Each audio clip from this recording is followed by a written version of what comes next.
Hello everyone, and welcome back to the Calvin Tobin Show. I am your host, Calvin Tobin. Today we have a lot to talk about, so let's get right into it. All right, we just got some horrific news because the Houston Texans rookie John Mechie just announced that he has been diagnosed with leukemia, and oh my gosh, like nothing's worse than being diagnosed with any kind of cancer. And because of this, he's not going to be able to play in his rookie season. And this kid is full of all kinds of talent. Like, we were waiting to see if he was going to be able to duplicate what he did at Alabama and bring it to the NFL. Now we're going to have to wait a year. Maybe we might never see it, because leukemia is like a horrible disease of cancer you could possibly get, and one of the worst you can get too. And I'm hoping and praying this kid has a speedy recovery, because we all want the best for him, and this kid has a bright future in the NFL. All right, now let's get to the positive stuff. In baseball, there have been all kinds of milestones that have been set and achieved over the last couple of days. And with Boston, they're on the opposite side of positive right now for what they have done over the last few games. And what has happened is they have allowed 59 runs over the last 4 games, and they got destroyed. And I just talking about regular destroy, where it's like a 15-1 type of game, baseball game. They got destroyed 28-5.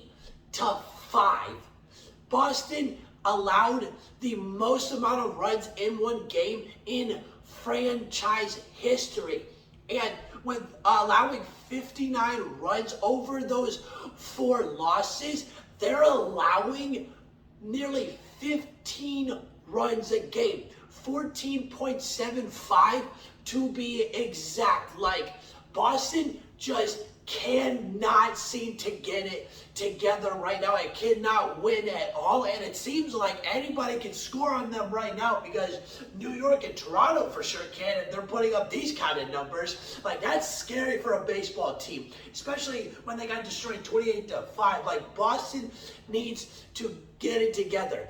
Now, for the positive milestones, there have been a couple of players that have set personal milestones for themselves in their career. And for one, Mookie Betts has hit his 200th home run of his career. And with this 200th home run, he hit it against the San Francisco Giants, and he hit the first home run of the game, and it was the first of 3 home runs that were hit against San Francisco last night, and he hit it off the pitcher of Alex Wood.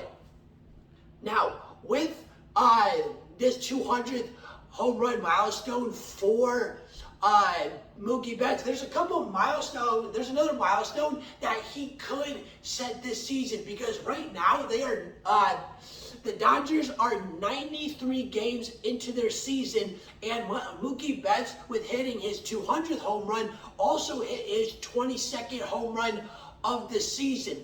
And with that, he has a chance, because he does have about 65 games left to break a own personal record, and his record is 32 home runs in a season, and he did that back in 2018 when he won the World Series with Boston that year. And if he does end up getting that milestone and also hitting 30 home runs in a season, it will be his 3rd time in his career that he has hit 30 home runs. And so far, Mookie is having a solid home run season and could hit about 35, maybe, just maybe 40 home runs this year. But that's also hard to do, because Mookie Betts is not a power hitter like that, but he could very well do it. Now we just got to wait and see if he does it. Now, the other batting achievement that was set last night was Paul Goldschmidt hit his 1,000th RBI of his career. And with this 1,000th RBI, he has been on an absolute tear. And he's been going off on the Cincinnati Reds over the past 4 games against them. And what he's done against them is he has hit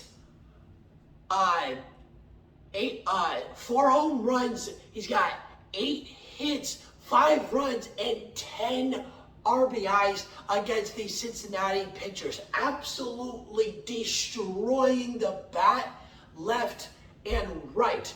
And there's also a milestone that Paul Goldschmidt could set for himself this season by the end of the season.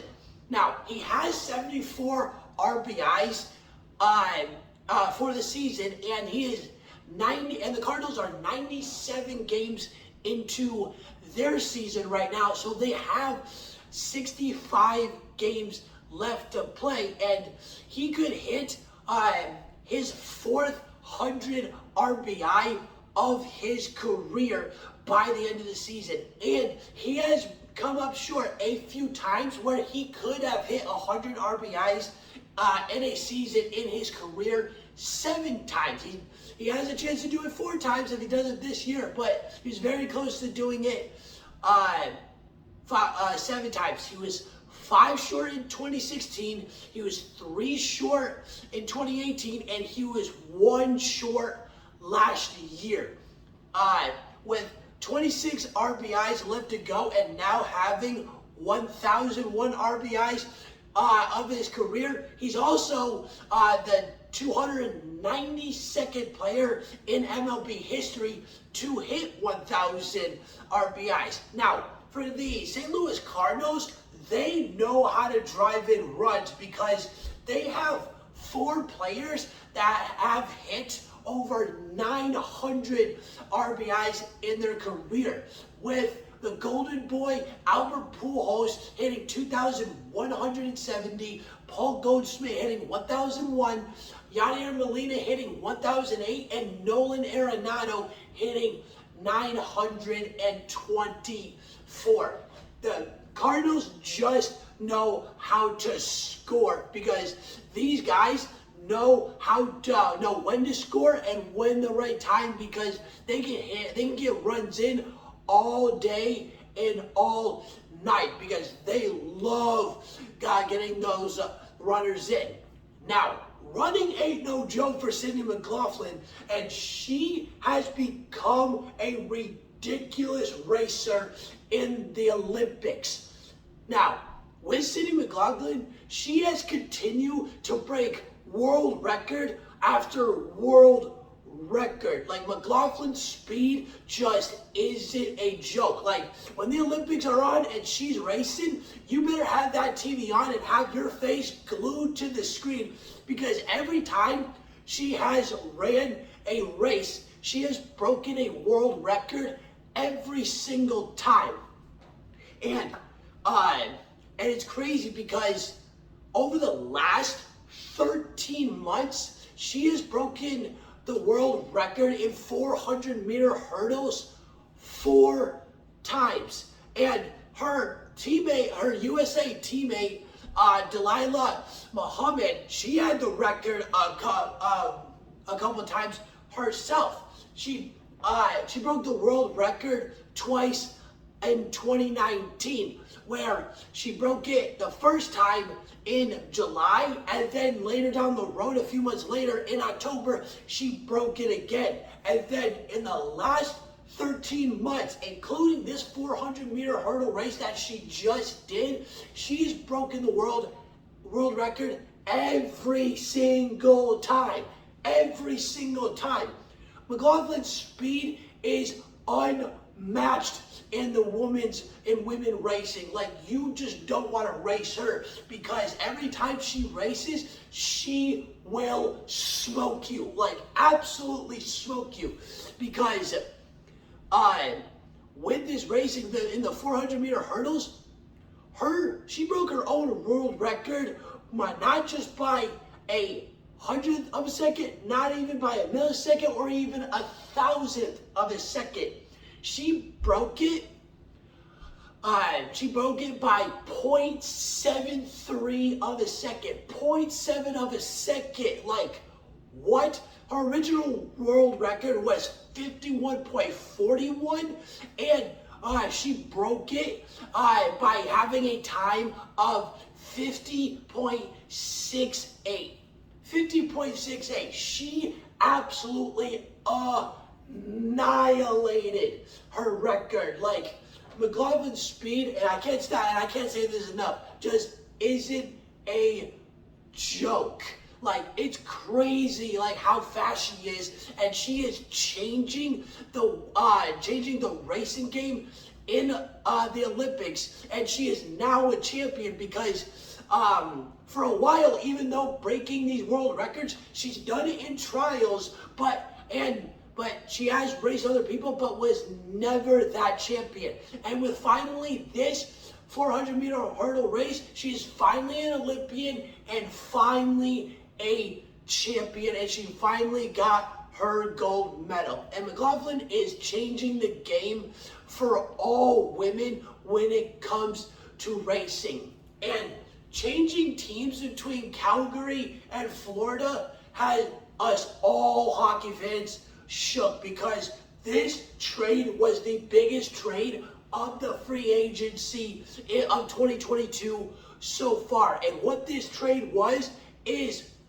the Calgary Flames traded Matthew Tkachuk to the Florida Panthers for Jonathan Huberdeau, Mackenzie Weegar, Cole Schwindt, and a 2025 first round pick. Florida is done. Like, I'm telling you, Florida is done for a while. They're about to go from 58 wins to most likely 28 wins. Now, and the reason I'm saying that is because normally we're used to seeing them win 35, 40 games a year, but they have lost everybody. They lost Marchment, Giroux, Chariot, and now Huberdeau and Weegar, and all they have left is Alexander Barkov. Like, that's literally all they have left. And Calgary made up hugely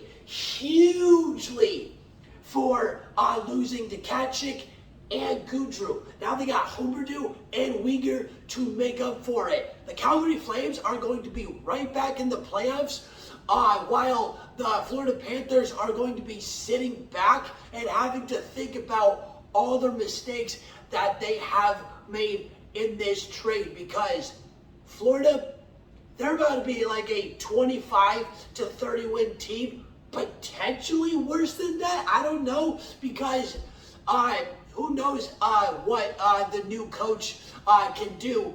But Andrew Burnett was a phenomenal coach. He got them to 58 wins. They went from 35 the previous year all the way to 58. Like, that's a huge margin, and then you fire him like that? Like, that's not a smart move. You fire your superstar head coach, and then you practically lose everybody that you had worked for to get on your team to have that kind of season and to get into the playoffs and potentially good enough to get to the Stanley Cup, and now it's all gone in a matter of a couple weeks. Like, are you kidding me? Florida has made a huge mistake, and I feel so bad for those Panthers fans, because they're not going to like this season at all.